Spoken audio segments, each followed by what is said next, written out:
The 2024 Bill Russell Finals MVP goes to Jaylen Brown. The NBA's Kia MVP. Congratulations. No doubt, given he was the two-time MVP in the league, this year's Bill Russell Finals MVP, Giannis Antetokounmpo. What makes someone a superstar? Because in the NBA, being great isn't enough anymore. We throw around the word superstar like it's confetti every time a player drops 30, wins a ring, or signs a supermax. But ask yourself, is Anthony Edwards a superstar yet? Is Jamal Murray? There's a real difference between an NBA All-Star and a superstar. And if you don't understand the difference, the media, the contracts, the height, they'll confuse you every single time.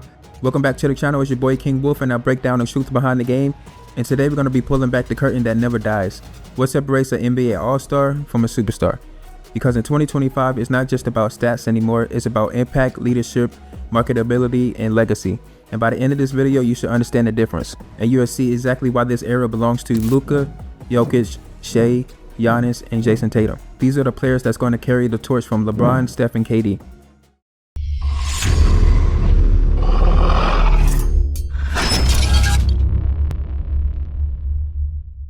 The reason people get this wrong is because of the noise. One day someone's a superstar, the next day he's not that guy. The truth, most of them are talking about how popular someone is and not power.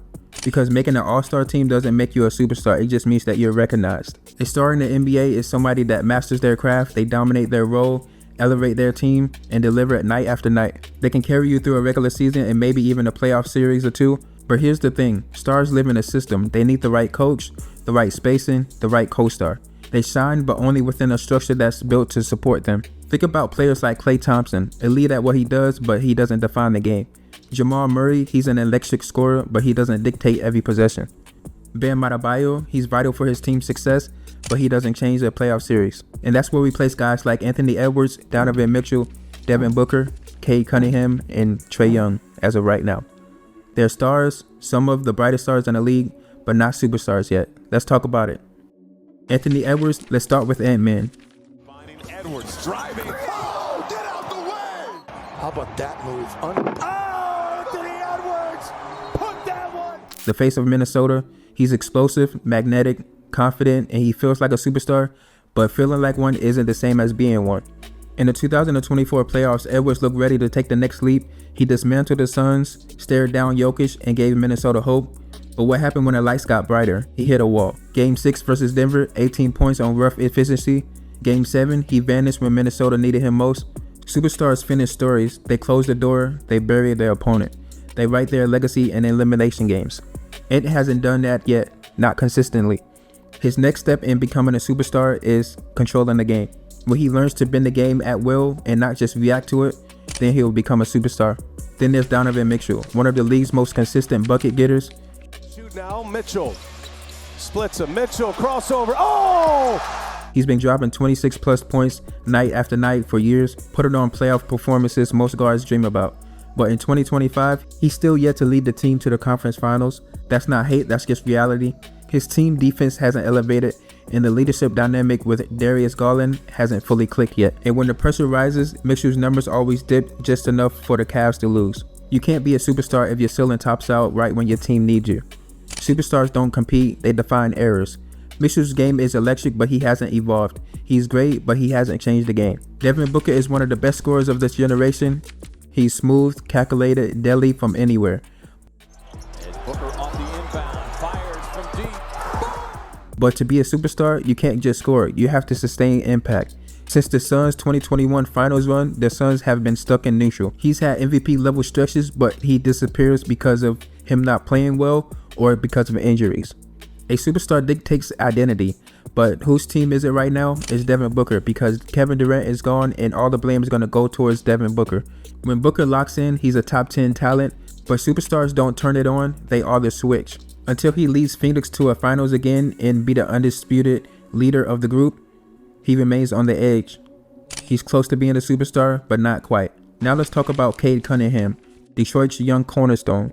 His talent is undeniable, his pace, vision, leadership are mature beyond his years, but we can't crown potential. Cade hasn't done anything in the playoffs as of yet, He has shown flashes of Luka-like control, but Detroit's still building. Superstars prove their dominance on the biggest stages, not just in developmental years. The difference between Cade and someone like Luka at the same age is that Luka was already a top 10 player by the time he was in his first playoff series, and Cade is still learning how to win at the NBA level. The foundation is there, he could absolutely be the next superstar, but as of now, he's a blueprint, not a monument.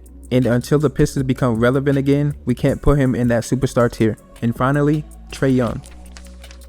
Young sizes up Gibson, around him, shoots and hits. He's one of the most polarizing players in the league, capable of 40 and 15 on any given night, and capable of 6 for 22 with 8 turnovers. Trae's issue isn't talent, it's leadership and consistency. Since that 2021 run where he torched the Madison Square Garden and took Atlanta to the conference finals, things have gone downhill from there. The Hawks have cycled through coaches, teammates, and still can't find direction. Superstars anchor cultures. Curry defined Golden State, Luka was Dallas, Giannis is Milwaukee. Trae, Atlanta, still feels like he's searching for an identity. Defensively, teams hunt him relentlessly.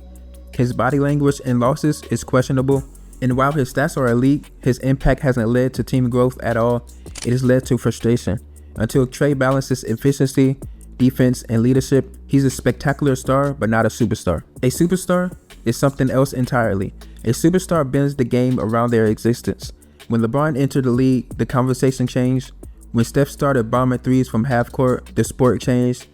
When Jokic started making passes centers weren't supposed to make, the rules of what greatness looked like changed again. And when Jayson Tatum began leading Boston to deep playoff runs year after year, commanding on both sides of the ball, carrying the weight and owning the moment, he proved he belongs in the same class. Superstars aren't just players, they're errors. The difference on the court is simple. Stars perform, superstars define outcomes. A star might go 25, 6 and 6, but a superstar gives you 25, 6 and 6 when everything is on the line. They rise when the lights are the brightest. Game 7s, elimination nights, final runs. When Steph torched Boston in Game 4 of the 2022 finals, that was superstar energy. When Jokic averaged a triple-double an entire postseason, superstar. When Tatum dropped 51 in Game 7 and dragged Boston back from the edge, that's superstar energy personified.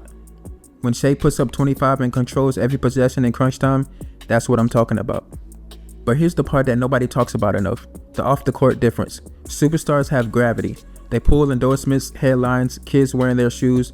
They drive narratives and economics. LeBron's tweets make news. Giannis' jokes goes viral. Curry's smile sells sneakers.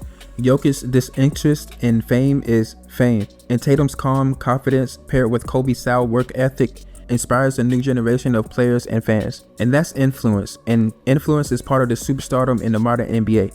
A superstar sustains greatness not for a year, not for a season, for at least a decade. Consistency is what builds a legacy. Stars might peak, superstars stay there. LeBron's been elite for 20 years. Steph changed the game 10 years ago.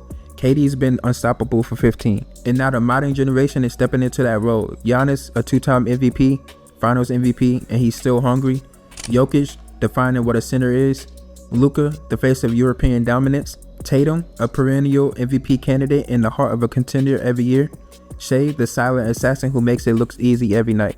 So where's the line? How do we know when someone crosses from star to superstar? The test is simple. If the entire game shifts when they step on the court, you're a superstar. If your name alone draws millions of eyes, you're a superstar. If kids on the playground yell your name when they shoot, you're a superstar. And that's why Jayson Tatum is already there, because when Boston takes the floor, the energy changes. The league moves with him. Anthony Edwards might be there soon. Booker might climb over the hill and get there one day. Cade might become a Detroit legend. Mitchell and Trae might rewrite their narrative. But today, in October 2025, the crown still belongs to the few who've changed the game and sustained it. Luka, Tatum, Shai, Jokic, and Giannis. And if the game needs you in its next chapter, you're not just playing basketball, you are writing history. The NBA is always evolving, from MJ to Kobe, from LeBron to Luka, but that line between star and superstar, it never lies. Because in the end, numbers fade, headlines fade, but influence, that stays forever. So tell me in the comment section below, which NBA All-Star do you think is going to reach superstar status? And if you're obsessed with understanding the game on a deeper level, hit the subscribe button. And if you enjoyed the video, leave a like, and I'll catch you guys in the next one.